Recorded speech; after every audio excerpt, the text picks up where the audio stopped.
Attali, il est ancien conseiller de François Mitterrand, président de Positive Planète, fondateur avec Audrey Tcherkov de l'Institut de l'économie positive qui a mené une vaste consultation avant de faire des propositions, une sorte de guide pratique pour une sortie positive de la crise dans ce manuel chez Fayard, manuel pour une sortie positive de la crise. Bonsoir Jacques Attali, merci beaucoup d'être avec nous.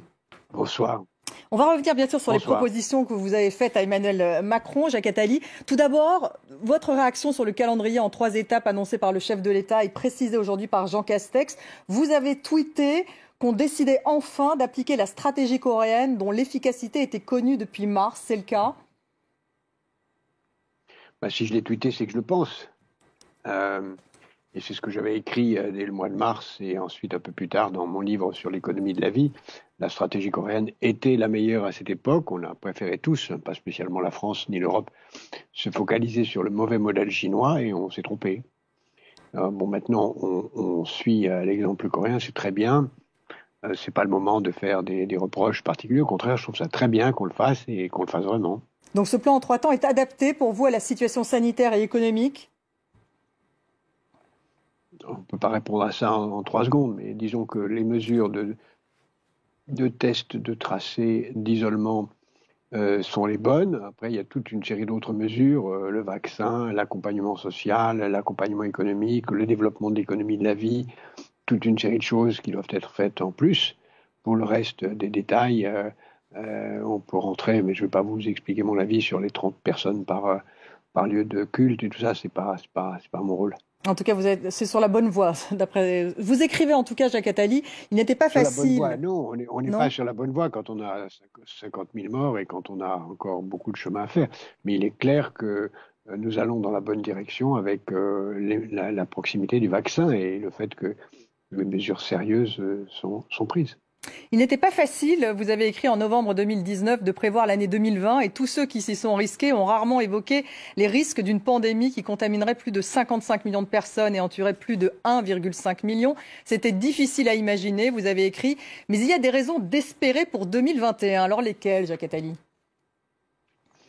On peut faire un scénario rose de 2021. On peut dire on aura le vaccin, tout le monde sera progressivement vacciné, on sortira de ce confinement, on aura un printemps gai, un été heureux et on oubliera cette pandémie, comme d'ailleurs d'une mauvaise façon peut-être, avec comme on a oublié la grippe espagnole avec les années folles et on est retombé dans les erreurs qu'on a vues ensuite. Et on peut penser que 2021 a de fortes chances d'être une année réussie, de grande croissance et d'expansion et de retour de la joie de vivre, de ce que j'appelle d'une certaine façon l'insouciance. Mais on peut aussi penser, craindre que le vaccin soit moins efficace, que d'autres pandémies arrivent, que d'autres crises arrivent, que l'aggravation terrible de la crise économique, de la misère, du chômage, des inégalités, de la violence, du ressentiment social crée des conditions après la pandémie d'une grave crise sociale et politique dans quelques-uns des pays qui sont concernés. Dans vos propositions, en tout cas les propositions de l'Institut de l'économie positive, vous dites qu'il faut réinvestir dans le secteur de l'économie de la vie, Jacques Attali, la santé, l'hygiène, l'éducation, la recherche, l'alimentation, l'eau potable, les énergies propres, la culture. Ces secteurs, et en particulier celui de la santé, ont connu une logique plutôt comptable, bureaucratique ces 10 dernières années, sous l'effet des contraintes budgétaires. Est-ce qu'il faut en fait véritablement changer de logiciel et avec quels moyens, Jacques Attali ? Oui, dans tous les pays, c'est pas spécialement à la France qui, de ce point de vue, a un système de santé qui est tout à fait remarquable et qui dépense pour la santé d'une façon très efficace, ou plutôt relativement efficace, si on le compare à d'autres pays comme les États-Unis, par exemple. Mais il faut cesser de croire que les dépenses de santé, quand elles augmentent, c'est une mauvaise nouvelle, et quand les dépenses d'achat d'automobiles, quand elles augmentent, c'est une bonne nouvelle. C'est absurde. Quand les dépenses d'automobiles augmentent, c'est une mauvaise nouvelle, parce que ça pollue la planète, et ça crée des embouteillages, c'est-à-dire quand les dépenses de santé augmentent et que l'espérance de vie augmente en même temps, c'est une bonne nouvelle. Donc il ne faut pas... il faut créer les conditions de l'efficacité qui se mesurent à l'augmentation de l'espérance de vie, à la réduction de la douleur et à d'autres critères de l'efficacité des dépenses de santé. Et si elles sont efficaces, eh bien, on en a pour son argent et ça vaut la peine de dépenser pour cela. C'est pour ça que je parle d'économie de la vie, c'est-à-dire des secteurs qu'on a bridés, rationnés, alors qu'au contraire, ils correspondent à des besoins. Et la crise actuelle, la pandémie, a montré que la santé, l'hygiène, l'alimentation, l'éducation, la culture, tous les secteurs que vous avez nommés tout à l'heure, sont des secteurs absolument majeurs qu'il faut à qui il faut donner une priorité au détriment d'autres secteurs qui sont moins prioritaires, comme l'aéronautique, la chimie, le pétrole, la mécanique, le textile et quelques-uns des secteurs qui sont évidemment moins prioritaires. Vous évoquez dans le livre également les zoonoses, qui sont des groupes de maladies infectieuses qui se transmettent de l'animal à l'homme et qui sont en constante augmentation. Il faut mettre en place de meilleurs dispositifs de surveillance sanitaire, vous dites, et vous proposez la mise en place, enfin en tout cas l'Institut d'économie positive, la mise en place d'un haut conseil de résilience mondiale composé d'experts. Alors, oui, c'est une approche... La fondation... Oui. C'est une approche pluridisciplinaire, Jacques Attali, et mondiale, dans un monde où la coopération est de moins en moins présente. Non, on ne peut pas dire ça.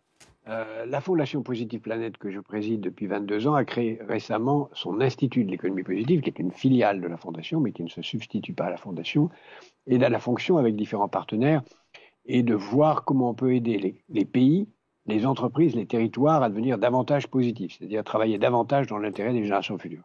Et c'est dans ce cadre que depuis quelques années, nous faisons des propositions au G20, qu'en effet, dont nous avons parlé tout à l'heure avec le président de la République. Et il y a 4 propositions. L'une, c'est de donner la priorité à l'économie de la vie. La deuxième, c'est de regarder la santé d'une façon globale, la santé humaine, la santé animale, la santé végétale. La troisième, c'est de donner la priorité à l'éducation comme facteur de réduction de la pauvreté. Et la quatrième, c'est de créer un haut conseil de la résilience pour prévoir et prévenir les risques et les pandémies futures pour ne pas se trouver pris de court comme ça a été cette fois-ci. Tout ça est possible, tout ça a été élaboré avec des milliers de personnes à travers le monde, des centaines d'experts pendant plusieurs mois. Et en effet, c'est un résultat de travail collectif que la Fondation et l'Institut de la Fondation met aujourd'hui sur la table du débat international. À vous lire, Jacques Attali, l'élection de Joe Biden aux États-Unis, d'ailleurs, donne un espoir pour un retour au multilatéralisme. Ça irait justement dans le sens de créer ce type de conseils multilatéraux et mondiaux? Oui, absolument. Même si on n'a pas attendu Joe Biden pour que dans le dernier sommet du G20, une décision qui est passée relativement inaperçue a été prise, qui est justement de créer une structure qui permettra de se préparer à la préparation des pandémies ultérieures. C'est très important. C'est une décision vraiment qui va dans le sens du Conseil de la résilience que nous prenons dans notre livre. Et le livre était déjà prêt quand le G20 s'est réuni. Donc, nous avons travaillé d'un commun accord là-dessus. Mais cette nécessité qu'on a tous, qu'il faut même avoir dans chaque famille, chacun doit se dire, maintenant nous approchons la fin de l'année, qu'est-ce qui me menace en 2021 ? Et chacun devrait se dire ça. Qu'est-ce qui me menace en 2021 ? Et est-ce que je suis prêt ? Est-ce que j'ai les moyens d'y résister ? Est-ce que j'ai l'épargne ? Est-ce que j'ai créé les conditions d'être protégé contre les menaces ? Chacun doit le faire dans sa vie privée. Chacun le fait plus ou moins en fonction des moyens dont il dispose. Les États doivent le faire et protéger leurs citoyens. Et la collectivité mondiale doit le faire. De ce point de vue, le multilatéralisme n'est pas du tout en panne, contrairement à ce qu'on dit. Le dernier G20 a été un grand succès la semaine dernière. Et c'est d'ailleurs parce qu'il a été un grand succès qu'on en a peu parlé. Et il crée les conditions pour qu'en effet, avec un nouveau président américain qui, s'il ne veut pas diriger le monde, mais participer au monde, ce qu'on peut espérer être sa ligne, nous permette d'avancer dans les directions dont je viens de parler. Merci beaucoup d'avoir été avec nous ce soir, Jacques Attali, président de Positive Planète. Et je rappelle donc ce livre, ce manuel pour une sortie de la crise, et c'est publié chez Fayard. Bonsoir à vous.